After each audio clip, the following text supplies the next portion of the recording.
vous vous trouvez face au stabile L'Homme d'Alexandre Calder, l'ingénieur et grand artiste américain connu surtout pour ses mobiles.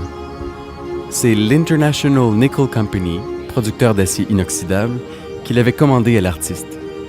En 1992, on déménage le stabile pour l'installer juste ici.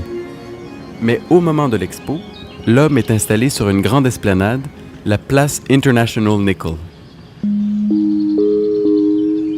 Comme on peut le voir sur la photo, l'esplanade est ouverte sur 4 côtés. Elle représente l'universalité de l'espace public.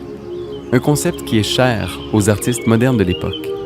Le nouvel aménagement est peut-être plus pittoresque, mais on a respecté l'intention initiale d'Alexandre Calder, rendre la sculpture accessible à tous. C'est même devenu un lieu de rencontre, entre autres les dimanches en été, pour l'événement Pique-Nique électronique.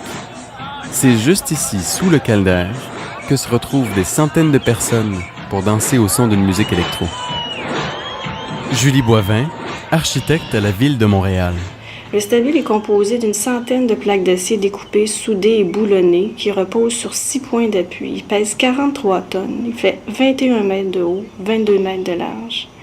C'est le seul stabile non peint aussi créé par Calder, donc ça le distingue dans sa production.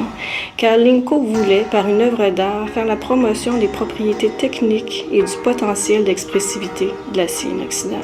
Le stabile était situé près du pont de la Concorde, dans un environnement plutôt nocif pour sa conservation, surtout en raison des sels déglaçants qui étaient utilisés sur le pont en saison hivernale. Il n'y avait pas de visibilité non plus sur le site.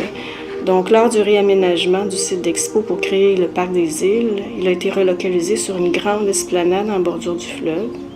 Levez les yeux. Remarquez comme ces grandes pattes en acier inoxydable cadrent de très belles vues de la ville. Approchez-vous lentement de l'eau.